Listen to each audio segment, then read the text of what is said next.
So H S സിക്കും അതുപോലെ തന്നെ HSST, set exam, gated എക്സാമിനൊക്കെ ചോദിക്കുന്ന ഒരു ഭാഗമാണ് recombinant DNA and molecular cloning. Recombinant DNA സാങ്കേതിക വിദ്യയിൽ ജീനുകളെ ഒരു കോശത്തിൽ നിന്നും മറ്റൊരു കോശത്തിലേക്ക് കടത്തിവിടാൻ ഉപയോഗിക്കുന്ന വാഹനങ്ങളാണ് ക്ലോണിംഗ് വെക്ടറുകൾ. ഇപ്പോൾ ഫോർ എക്സാമ്പിൾ, എൻ്റെ ബോഡിയിൽ ഇൻസുലിൻ്റെ ജീനുണ്ട്. ആ ജീനിനെ കോഡ് ചെയ്യുന്ന DNA ഭാഗത്തെ എനിക്ക് കട്ട് ചെയ്തെടുത്ത് വേണമെങ്കിൽ ഒരു ബാക്ടീരിയയ്ക്കുള്ളിലെ പ്ലാസ്മിഡിനുള്ളിലേക്ക് ഇൻകോർപ്പറേറ്റ് ചെയ്യാനായിട്ട് പറ്റും. അപ്പം എന്നിട്ട് ആ പ്ലാസ്മിഡിനെ പ്ലാസ്മിഡ് ഇസ് എ വെക്റ്റർ. ആ പ്ലാസ്മിഡിനെ നമുക്ക് മറ്റൊരു ബാക്ടീരിയയ്ക്കുള്ളിലേക്ക് കയറ്റി വിട്ടിട്ട് എന്ത് ചെയ്യാം, അതിൽ ആ ബാക്ടീരിയയുടെ ഉള്ളിൽ ഈ പറയുന്ന പ്ലാസ്മിഡിൻ്റെ മൾട്ടിപ്പിൾ കോപ്പീസ് പ്രൊഡ്യൂസ് ചെയ്തെടുക്കാനും ഇൻസുലിൻ എന്ന് പറയുന്ന ജീനിൻ്റെ പ്രോഡക്റ്റ്സ് ആ ബാക്ടീരിയൽ സെല്ലിനുള്ളിൽ പ്രൊഡ്യൂസ് ചെയ്തെടുക്കാനായിട്ടും പറ്റും. അപ്പോൾ ഇതാണ് ശരിക്കും റീകോമ്പിനൻറ്റ് DNA സാങ്കേതികവിദ്യയിൽ നമ്മൾ പ്രയോജനപ്പെടുത്തുന്നത്. അപ്പോൾ പ്ലാസ്മിഡ് വെക്റ്ററുകൾ എന്താണ്? വെക്റ്റേഴ്സിനെ കുറിച്ചാണ് നമ്മൾ പറയുന്നത്. അതിലാദ്യത്തത് പ്ലാസ്മിഡ് വെക്റ്ററുകൾ. പ്ലാസ്മിഡ് വെക്റ്റേഴ്സ് തന്നെ ഡിഫറെൻറ്റ് ടൈപ്സ് ഉണ്ട്. പ്ലാസ്മിഡ് എന്ന് വെച്ചാൽ ബാക്ടീരിയയുടെ സെല്ലിനകത്ത് കാണുന്ന എക്സ്ട്രാ ക്രോമസോമൽ സർക്കുലാർ DNA ആണ് പ്ലാസ്മിഡ് എന്ന് പറയുന്നത്. അപ്പോൾ ഈ പ്ലാസ്മിഡിന് സ്വന്തമായിട്ട് ഇരട്ടിക്കാനുള്ള ശേഷിയുണ്ട്, അതായത് റെപ്ലിക്കേറ്റ് ചെയ്യാനുള്ള ശേഷിയുണ്ട്. ഇനി വൃത്താകൃതിയിലുള്ള ഇരട്ട സ്തര DNA ഘടനകളാണിത്. ഇരട്ട സ്തര നമുക്ക് പറയാൻ പറ്റില്ല. എക്സ്ട്രാ ക്രോമസോമലായിട്ട് കാണുന്ന സെൽഫ് റെപ്ലിക്കേറ്റിംഗ് ആയിട്ടുള്ള സർക്കുലാർ ഡബിൾ സ്ട്രാൻഡഡ് ആയിട്ടുള്ള DNA ആണ് പ്ലാസ്മിഡ്. സർക്കുലാർ ആണ്, ഡബിൾ സ്ട്രാൻഡഡ് ആണ്, സെൽഫ് റെപ്ലിക്കേറ്റിംഗ് ആയിട്ടുള്ള എക്സ്ട്രാ ക്രോമസോമൽ സ്ട്രക്ചേഴ്സ് ആണ് എന്തെന്ന് പറയുന്നത്, പ്ലാസ്മിഡ് എന്ന് പറയുന്നത്. ബാക്ടീരിയയ്ക്കകത്താണ് കാണുന്നത്. പ്രോക്യാരിയോട്സിൻ്റെ സവിശേഷതയാണ് പ്ലാസ്മിഡ്. ഈ ബാക്ടീരിയയ്ക്കൊക്കെ പ്ലാസ്മിഡിൻ്റെ പ്രയോജനം എന്ന് വെച്ച് കഴിഞ്ഞാൽ ഈ പ്ലാസ്മിഡിൽ പല ആൻറ്റിബയോട്ടിക്കിനെതിരെയുമുള്ള റെസിസ്റ്റൻസ് ജീനുണ്ട്. ഫോർ എക്സാമ്പിൾ, ഒരു ബാക്ടീരിയ ഇപ്പോൾ കൊല്ലാനായിട്ട് നമ്മൾ ആംബിസിലിൻ എന്ന് പറയുന്ന മരുന്ന് കൊടുക്കുന്നത്. അപ്പോൾ ആ ബാക്ടീരിയയിൽ ഈ പ്ലാസ്മിഡിൽ ആംബിസിലിന് എതിരെ അല്ലെങ്കിൽ ആംബിസിലിന് റെസിസ്റ്റൻ്റ് ആയിട്ടുള്ള ജീൻ ഉണ്ടെങ്കിൽ നമ്മൾ ആംബിസിലിൻ കൊടുത്താൽ ആ ബാക്ടീരിയ ചത്തുപോകത്തില്ല. കാരണം ആ ജീൻ എന്ത് ചെയ്യും, ട്രാൻസ്ലേറ്റ് ചെയ്ത് ഉണ്ടാകുന്ന പ്രോഡക്ട്സ് ഈ പറയുന്ന ആംബിസിലിൻ്റെ ആക്രമണത്തെ തടസ്സപ്പെടുത്തും. സോ അങ്ങനെ ഈ പ്ലാസ്മിഡ് ശരിക്കും ബാക്ടീരിയയ്ക്ക് എന്താണ് പ്രയോജനം ചെയ്യുന്നതെന്ന് വെച്ചാൽ ഇത്തരത്തിൽ ആൻറ്റിബയോട്ടിക് റെസിസ്റ്റൻസ് ബാക്ടീരിയയ്ക്ക് കൊടുക്കും. അതായത് അങ്ങനെ ഒരു ആൻറ്റിബയോട്ടിക് മീഡിയത്തിൽ അത് ജീവിക്കേണ്ടി വന്നു കഴിഞ്ഞാൽ അതിനൊരു പ്രൊട്ടക്ഷൻ കൊടുക്കുക, ആ ആൻറ്റിബയോട്ടിക്കിൽ നിന്ന് അതിനെ സംരക്ഷിക്കുക. ഇനി PBr322 ഒരു പ്ലാസ്മിഡ് വെക്ടറാണ്. ഇത് ബൊളീവറും റോഡ്രിഗസും എന്ന് പറയുന്ന രണ്ടുപേര് ചേർന്ന് 1977 നിർമ്മിച്ച പ്ലാസ്മിഡാണ് PBr322 എന്ന് പറയുന്നത്. ഇത് ആദ്യമായിട്ട് കൃത്രിമമായിട്ട് നിർമ്മിച്ച പ്ലാസ്മിഡ് വെക്റ്ററാണ് PBr322. ഇതിൻ്റെ സവിശേഷതകളെന്ന് വെച്ചാൽ ഇതിനുള്ളിൽ 2 ആൻറ്റിബയോട്ടിക് റെസിസ്റ്റൻസ് ജീനുണ്ട്. അവയെ സെലക്റ്റബിൾ മാർക്കേഴ്സ് എന്ന് പറയും. ആംബിസിലിനും ടെട്രാസൈക്ലിനുമാണ് ഈ പറയുന്ന സെലക്റ്റബിൾ മാർക്കേഴ്സ്. 2 ആൻറ്റിബയോട്ടിക് ജീൻസ് മാത്രമല്ല, ഒത്തിരി ആൻറ്റിബയോട്ടിക് ജീൻസ് കാണും. പക്ഷേ നമ്മളിവിടെ സെലക്റ്റബിൾ മാർക്കേഴ്സായിട്ട് ഉപയോഗിക്കുന്നത് ആംബിസിലിനെയും ടെട്രാസൈക്ലിനെയാണ്. ഇനി ഇൻസേർഷണൽ ഇനാക്ടിവേഷൻ, അതായത് നോർമലായിട്ടുള്ള നമ്മുടെ ഈ പറഞ്ഞ ഈക്കോളൈ ബാക്ടീരിയയ്ക്ക് അകത്ത് ഉള്ള പ്ലാസ്മിഡിൽ ആംബിസിലിൻ റെസിസ്റ്റൻസും ഉണ്ടാവും, ടെട്രാസൈക്ലിൻ റെസിസ്റ്റൻസും ഉണ്ടാവും. അപ്പോൾ ഇത് 2 ആൻറ്റിബയോട്ടിക്കുകൾക്കെതിരെയുമുള്ള റെസിസ്റ്റൻസ് ബാക്ടീരിയയ്ക്ക് പ്രൊവൈഡ് ചെയ്യും. പക്ഷേ ഇവിടെ നമ്മൾ ചെയ്യുന്നത് ടെട്രാസൈക്ലിൻ ജീനിൻ്റെ സൈറ്റിലോ അല്ലെങ്കിൽ ആംബിസിലിൻ ജീനിൻ്റെ ആ ഒരു സൈറ്റിലോ പുതിയ ജീനിനെ കൂട്ടിച്ചേർക്കുമ്പോൾ ആ പ്രത്യേക ആൻറ്റിബയോട്ടിക്കിനെ പ്രതിരോധിക്കാനുള്ള ശേഷി പ്ലാസ്മിഡിന് നഷ്ടപ്പെടുന്നു. കാരണം ആംബിസിലിൻ റെസിസ്റ്റൻസ് ജീൻ കട്ട് ചെയ്ത് മാറ്റിയിട്ട് അവിടേക്കാണ് നമുക്ക് വേണ്ട ഡിസൈറബിൾ ആയിട്ടുള്ള പ്രോഡക്റ്റ് പ്രൊഡ്യൂസ് ചെയ്യുന്ന ജീനിനെ ഇൻകോർപ്പറേറ്റ് ചെയ്യുന്നത്. അപ്പോൾ എന്ത് സംഭവിക്കും, മറ്റേ ആ റെസിസ്റ്റൻസ് ജീന് നഷ്ടപ്പെട്ടു പോയില്ലേ. അപ്പോൾ ആ ആൻറ്റിബയോട്ടിക്കിനെ പ്രതിരോധിക്കാനുള്ള ശേഷി ഇനി ആ പ്ലാസ്മിഡിനുണ്ടാവോ? ഉണ്ടാവത്തില്ല. സോ ഇതുവഴി നമുക്ക് റീകോമ്പിനൻസിനെ തിരിച്ചറിയാനായിട്ട് പറ്റും. ആംബിസിലിൻ റെസിസ്റ്റൻസ് കൊടുക്കുന്ന ജീനാണ് കട്ട് ചെയ്യുന്നതെങ്കിൽ ആ കട്ട് ചെയ്യാനായിട്ട് നമ്മൾ BAM-H1 ഉപയോഗിക്കും. ഇനി ടെട്രാസൈക്ലിൻ ആണ് നമുക്ക് കട്ട് ചെയ്യേണ്ടതെങ്കിൽ നമ്മൾ അവിടെ കട്ട് ചെയ്യാനായിട്ട് BAM-H1 ഉപയോഗിക്കും. ആംബിസിലിൻ റെസിസ്റ്റൻസ് ജീൻ ഇരിക്കുന്ന ഭാഗമാണ് കട്ട് ചെയ്യേണ്ടതെങ്കിൽ നമ്മളവിടെ PST1 എന്ന് പറയുന്ന റെസ്ട്രിക്ഷൻ എൻസൈം ഉപയോഗിക്കും. ഇനി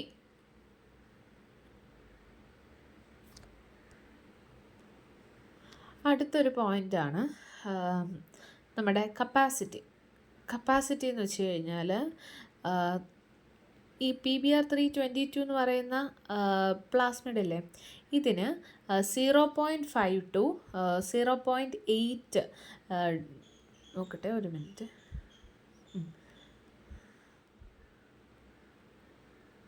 0.5 to 0.8 KB വലിപ്പമുള്ള DNA കഷ്ണങ്ങൾ മാത്രമേ വഹിക്കാൻ കഴിയൂ. അത് നമുക്ക് കട്ട് ചെയ്ത് കയറ്റി വിടാൻ പറ്റുന്നത് 0.5 to 8 KB വരെയുള്ള വലിപ്പമുള്ള DNA കഷ്ണങ്ങളെ മാത്രമേ വഹിക്കാനായിട്ട് പറ്റുള്ളൂ. അപ്പോൾ ഇത്രയാണ് PBr322ൻ്റെ പ്രധാനപ്പെട്ട സവിശേഷതകൾ. അടുത്തത് PUC വെക്റ്ററാണ്. PUC വെക്റ്ററിന് ഉദാഹരണമാണ് PUC-19. യൂണിവേഴ്സിറ്റി ഓഫ് കാലിഫോർണിയയിൽ വെച്ചിട്ടാണ് PUC-19 വികസിപ്പിച്ചത്. ഇവിടെ വെച്ചിട്ടാണ് PUC-19 വികസിപ്പിച്ചത്, യൂണിവേഴ്സിറ്റി ഓഫ് കാലിഫോർണിയയിൽ വെച്ചിട്ടാണ് ഇതിന് വികസിപ്പിച്ചത്. സവിശേഷതകൾ പറയുകയാണെങ്കിൽ ഇതിലൊരു ആംബിസിലിൻ റെസിസ്റ്റൻസ് ജീനും കൂടാതെ ലാക്കിസഡ് ജീനും ഉണ്ട്. എന്തൊക്കെയുണ്ട്? ആംബിസിലിൻ റെസിസ്റ്റൻസ് ജീനും കൂടാതെ ലാക്കിസഡ് ജീനും ഈ പറയുന്ന PUCയിൽ പ്രസൻ്റ് ആണ്. ബീറ്റ ഗാലക്ടോസിഡേസ് എൻസൈം നിർമ്മിക്കുന്ന ജീൻ അടങ്ങിയിരിക്കുന്നു. എന്തടങ്ങിയിരിക്കുന്നു? ബീറ്റ ഗാലക്ടോസിഡേസ് എൻസൈം അടങ്ങിയിരിക്കുന്ന ജീന് എൻസൈം നിർമ്മിക്കുന്ന ജീൻ ഇതിൽ അടങ്ങിയിരിക്കുന്നു. ഇനി ബ്ലൂ വൈറ്റ് സ്ക്രീനിങ് ഇതിലെ മൾട്ടിപ്പിൾ ക്ലോണിങ് സൈറ്റ് കാണപ്പെടുന്നത് ലാക്കിസഡ് ജീനിനുള്ളിലാണ്. സോ ബ്ലൂ വൈറ്റ് സ്ക്രീനിങ് എന്ന് വെച്ച് കഴിഞ്ഞാൽ ഇതിലെ മൾട്ടിപ്പിൾ ക്ലോണിങ് സൈറ്റ്സ് കാണുന്നത് ലാക്കിസഡ് ജീനിനുള്ളിലാണ്. അപ്പോൾ പുതിയ ജീൻ മൾട്ടിപ്പിൾ ക്ലോണിങ് സൈറ്റിൽ കയറുമ്പോൾ ലാക്കിസഡ് ഇനാക്ടിവേറ്റ് ചെയ്യപ്പെടുന്നു. മനസ്സിലായോ? ഇതിലെ മൾട്ടിപ്പിൾ ക്ലോണിങ് സൈറ്റ് കാണപ്പെടുന്നത് ലാക്കിസഡ് ജീനിനുള്ളിലാണ്. പുതിയ ജീൻ മൾട്ടിപ്പിൾ ക്ലോണിങ് സൈറ്റിനുള്ളിൽ കയറുമ്പോൾ ലാക്കിസഡ് ജീൻ എന്ത് ചെയ്യുന്നു? ഇനാക്ടിവേറ്റ് ചെയ്യപ്പെടുന്നു. ഇതിനെ നമ്മൾ ഇൻസേർഷണൽ ഇനാക്ടിവേഷൻ എന്നറിയപ്പെടും. അപ്പോൾ ഇവിടെ നമ്മൾ നോൺ റീകോമ്പിനൻറ്റുകളെ എങ്ങനെ തിരിച്ചറിയുന്നു വെച്ചാൽ, ഈ പറയുന്ന പ്ലാസ്മിഡിനെ നമ്മൾ എക്സ്ഗാൽ മീഡിയത്തിൽ വളർത്തുമ്പോൾ ബീറ്റ ഗാലക്ടോസിഡേസ് പ്രവർത്തനം കാരണം നീല നിറമുള്ള കോളനികൾ ഉണ്ടാകുന്നു. അപ്പോൾ നോൺ റീകോമ്പിനൻസ് ആണെങ്കിൽ അവർ എക്സ്ഗാൽ മീഡിയത്തിൽ വളരുമ്പോൾ ബീറ്റ ഗാലക്ടോസിഡേസ് എന്ന് പറയുന്ന എൻസൈം അവരിൽ പ്രസൻ്റ് ആണ്. സോ അതുകൊണ്ട് തന്നെ അവർ നീല നിറമുള്ള കോളനികളെ ഉണ്ടാക്കുന്നു. എന്നാൽ റീകോമ്പിനൻറ്റുകളുടെ പ്രത്യേകത, അവർക്ക് ലാക്കിസഡ് ഇല്ല. സോ ലാക്കിസഡ് നശിക്കുന്നത് കൊണ്ട് അവർക്ക് എന്ത് എൻസൈം ഉണ്ടാവില്ല? ബീറ്റ ഗാലക്ടോസിഡേസ് എൻസൈം ഉണ്ടാകത്തില്ല. ലാക്കിസഡ് നശിക്കുന്നുണ്ട്, ബീറ്റ ഗാലക്ടോസിഡേസ് എൻസൈം ഉണ്ടാകത്തില്ല. ഈ എൻസൈം ഉണ്ടായാൽ മാത്രമേ നീല കളറിൽ കോളനികൾ അപ്പിയർ ചെയ്യുള്ളൂ. അപ്പോൾ ഇവിടെ ആ എൻസൈം ഉണ്ടാകത്തോണ്ട് തന്നെ കോളനികൾ വൈറ്റ് കളറിലായിരിക്കും അപ്പിയർ ചെയ്യുന്നത്. സോ റീകോമ്പിനൻറ്റുകൾ വൈറ്റ് കളറിൽ അപ്പിയർ ചെയ്യുക എന്നുള്ളതാണ് ഇവിടുത്തെ പ്രധാനപ്പെട്ട റീകോമ്പിനൻ്റ് ആയിട്ടുള്ള കോളനീസിനെ സെലക്ട് ചെയ്യാനുള്ള മാർഗം. നോൺ റീകോമ്പിനൻസ് ആണെങ്കിൽ ബ്ലൂ കളറിലായിരിക്കും കാണുന്നത്. സോ ഇങ്ങനെയാണ് PUC-19 പ്രവർത്തിക്കുന്നത്.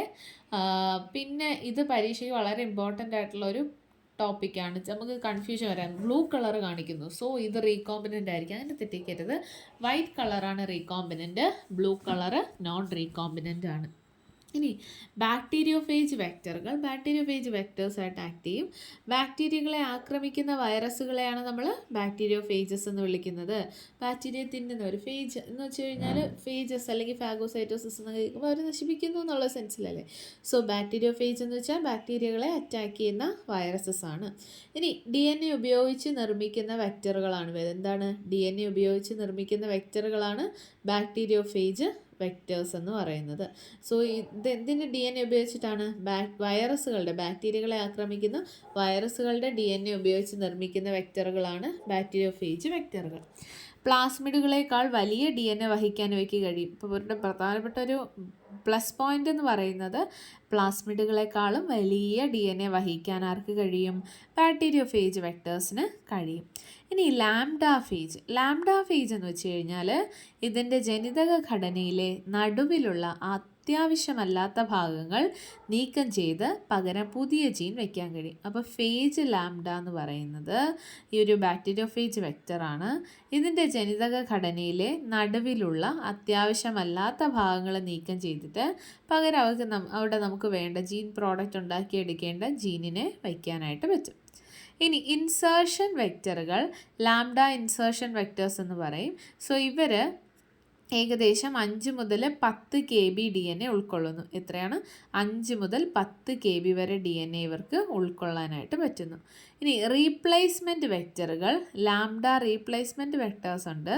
സോ ഇവർക്ക് ഏകദേശം 9 മുതൽ 23 KB DNA വരെ ഉൾക്കൊള്ളാൻ കഴിയും. സോ റീപ്ലേസ്മെൻറ്റ് വെക്ടേഴ്സിന് ഏകദേശം 9 മുതൽ 23 KB DNA വരെ ഉൾക്കൊള്ളാനായിട്ട് കഴിയും. ഇനി അടുത്തത് ഇവിടെ കൊടുത്തേക്കുന്നത് കോസ് സൈറ്റുകൾ എന്നാണ്. അതിൽ ആ ഒരു ടൈപ്പിലുണ്ടായ വ്യത്യാസമാണ് കോസ് സൈറ്റുകൾ. കോസ് സൈറ്റ് എന്ന് വെച്ച് കഴിഞ്ഞാൽ ലാംഡ ഫേജിൻ്റെ അറ്റത്തുള്ള 12 ന്യൂക്ലിയോറ്റൈഡ് നീളമുള്ള സിംഗിൾ സ്ട്രാൻഡ്സിൽ ഒട്ടിപ്പിടിക്കുന്ന ഭാഗങ്ങളാണിവ, കോസീവൻസ്. അപ്പോൾ ലാംഡ ഫേജിൻ്റെ അറ്റത്തുള്ള 12 ന്യൂക്ലിയോറ്റൈഡ് നീളമുള്ള സിംഗിൾ സ്ട്രാൻഡ്സിൽ ഒട്ടിപ്പിടിക്കുന്ന ഭാഗങ്ങളാണ് കോസ് സൈറ്റുകൾ. ഫേജ് പാക്കേജിങ്ങിന് ഏറ്റവും അത്യാവശ്യമായിട്ടുള്ളതാണ് കോസ് സൈറ്റുകൾ എന്ന് പറയുന്നത്. ഇനി അടുത്തത് M13 ഫേജ് വെക്റ്റർ. ഇത് സിംഗിൾ സ്റ്റാൻഡേർഡ് ഫിലമെൻറ്റ് ഫേജ് ആണ്. അപ്പോൾ നമ്മുടെ ബാക്ടീരിയോ ഫേജ് വെക്റ്ററിൽ അടുത്തതാണ് M13 ഫേജ് വെക്റ്റർ. ഇതിന് ഒറ്റ സ്ട്രാൻഡേ ഉള്ളൂ, ഒറ്റ സ്ട്രാൻഡഡ് ആയിട്ടുള്ള ഫിലമെൻറ്റസ് ഫേജ് ആണ് M13 ഫേജ് വെക്റ്റർ എന്ന് പറയുന്നത്. DNA സീക്വൻസിങ്ങിന്, അതായത് സാങ്കർ സീക്വൻസിങ് മെത്തേഡിൽ ആവശ്യമായിട്ടുള്ള സിംഗിൾ സ്റ്റാൻഡേർഡ് DNA ലഭിക്കാൻ ഇത് ഉപയോഗിക്കുന്നു. അപ്പം DNA സീക്വൻസിങ്ങിന് മുമ്പ് ഉപയോഗിച്ചുകൊണ്ടിരുന്ന മെത്തേഡാണ് സാങ്കർ സീക്വൻസിങ് മെത്തേഡ്. സോ ഇതിന് ആവശ്യമായിട്ടുള്ള സിംഗിൾ സ്റ്റാൻഡേർഡ് DNA ലഭിക്കാനായിട്ട് ഇത് ഉപയോഗിക്കുന്നു. അടുത്തത് കൃത്രിമ ക്രോമസോം വെക്റ്ററുകൾ, അതായത് ആർട്ടിഫിഷ്യൽ ക്രോമസോം വെക്ടേഴ്സാണ്. വളരെ വലിയ ജനിതക വിവരങ്ങൾ ക്ലോൺ ചെയ്യാനും ജീനോമിക് ലൈബ്രറികൾ നിർമ്മിക്കാനും ഉപയോഗിക്കും. അപ്പോൾ വലിയ ജനിതക വിവരങ്ങൾ, അതായത് ലാർജ് ഫ്രാഗ്മെൻറ്റ്സ് ഒക്കെ കട്ട് ചെയ്ത് പേസ്റ്റ് ചെയ്ത് അതിൻ്റെ അതിൻ്റെ എക്സ്പ്രഷൻ എന്നൊക്കെ സ്റ്റഡി ചെയ്യാനും ജീനോമിക് ലൈബ്രറികൾ നിർമ്മിക്കാനും നമ്മൾ ആർട്ടിഫിഷ്യൽ ക്രോമസോം വെക്ടേഴ്സിനെ ഉപയോഗിക്കും. അതിൽ ആദ്യത്തേതാണ് ബാക്ടീരിയൽ ആർട്ടിഫിഷ്യൽ ക്രോമസോം.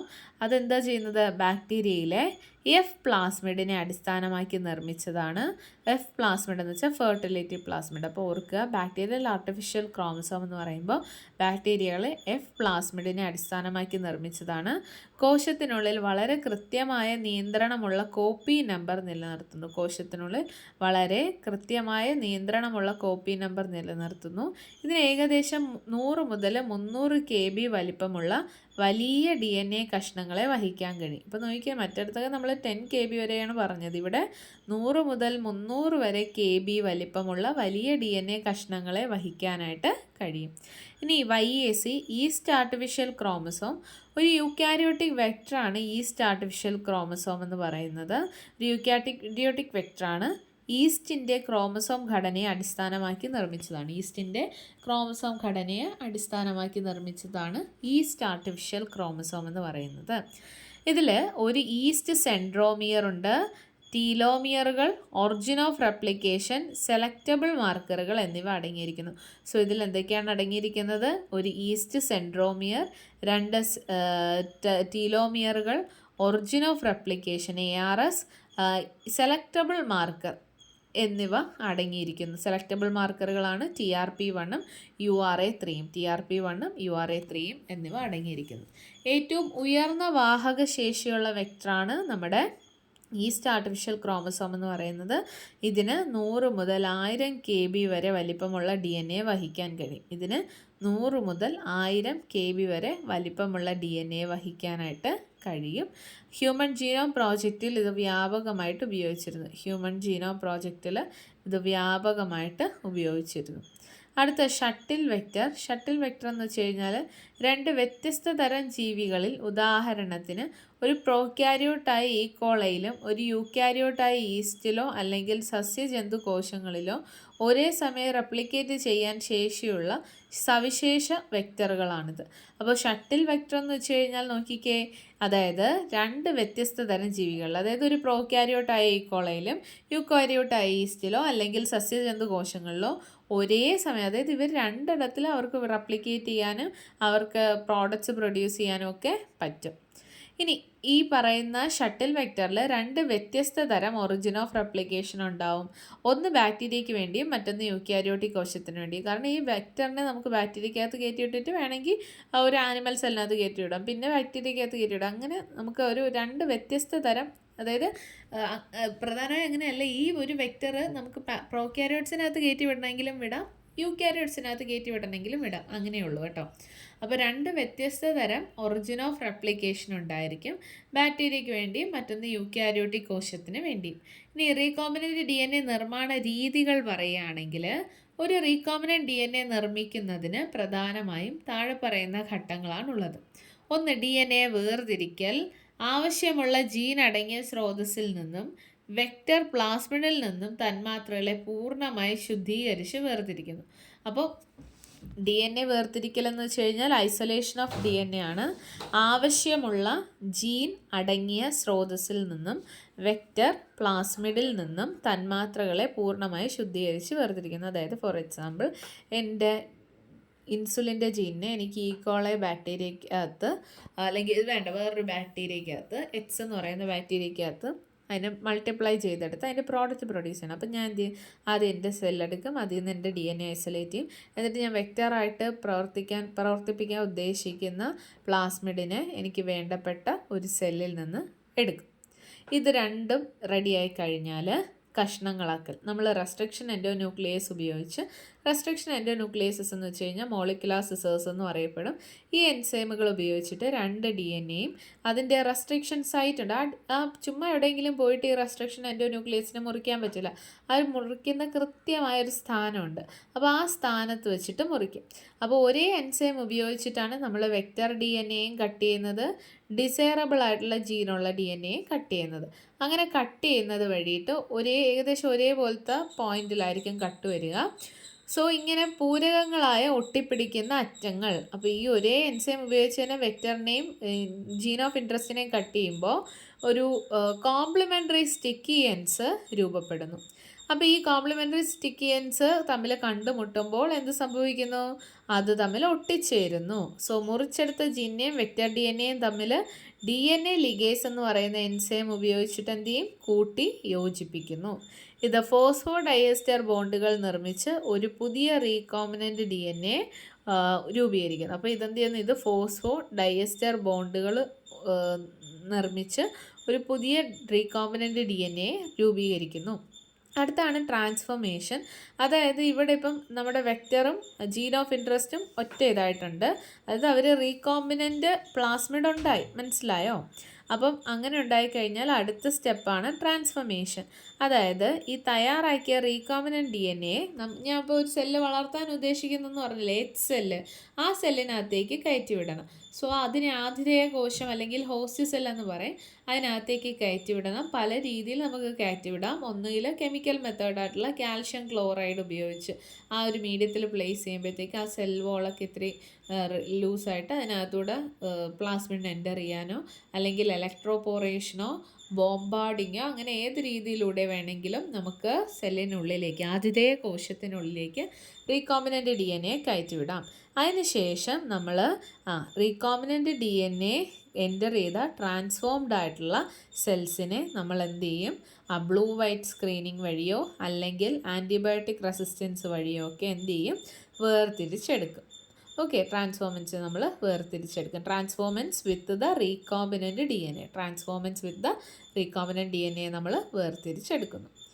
അപ്പോൾ ഇത്രയാണ് പ്രധാനപ്പെട്ട കുറച്ച് പോയിൻറ്റ്സ് ഇതിലുള്ള റീകോമ്പിനൻ്റ് DNA ആൻഡ് മോളിക്കുലാർ ക്ലോണിങ്ങിൽ. Thank U.